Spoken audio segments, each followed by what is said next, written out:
पाप आम्हाला देवापासून दूर नेते. पाप आमचा आणि देवाचा संबंध तोडते आणि पाप आम्हाला नष्ट करते. पाप आम्हाला वाईटामध्ये नेते. प्रियजनो, आदामाने जेव्हा पाप केला तेव्हा तो झाडामागे लपला.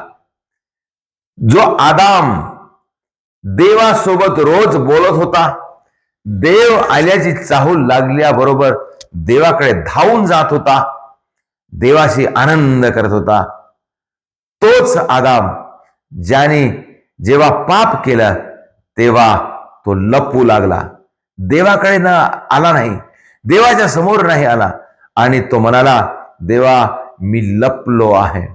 आणि तेव्हा जेव्हा देवाने म्हटलं, काय तू त्या झाडाचं फळ खाल्लास, ज्या झाडाचं फळ खाण्यासाठी मी मनाई केलो, तेव्हा तो काय म्हणाला, त्याने स्वतःचं पाप कबूल न करता तो म्हणाला, जी स्त्री तू माझ्या सोबत राहायला दिलास त्या स्त्रीने मला फसवलं.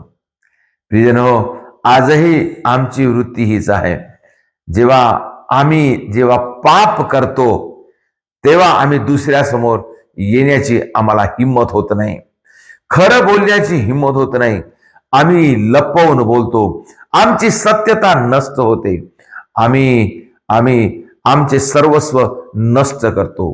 म्हणून प्रिय बंधू आणि भगिनींनो, आम्हाला सत्यामध्ये राहण्यासाठी आणि देवाशी जुळून राहण्यासाठी, हिमतीने राहण्यासाठी पापापासून दूर राहणे फार गरजेचं आहे. जेव्हा आमच्या जीवनामध्ये पाप शिरते, वाईट शिरते, ते आम्हाला नष्ट करते, आमची वृत्ती नष्ट करते, आमचा स्वभाव बदलून टाकते आणि आम्हाला वाईट बनवते आणि मग आम्ही वाईटाचे शिकार बनतो. म्हणून प्रिय बंधू आणि भगिनींनो, आम्ही पापापासून दूर राहणे आणि पापाच्या दूर पडणे आणि देवाशी जुळून राहणे, देवावर प्रीती करणे, देवाच्या आज्ञेनुसार राहणे, हे आमचे कर्तव्य आहे. आपण पापापासून दूर राहूया, देवाकडे प्रार्थना करूया आणि पापापासून दूर राहून एक चांगलं विश्वासाचं जीवन जगण्यासाठी आम्ही प्रयत्न करूया.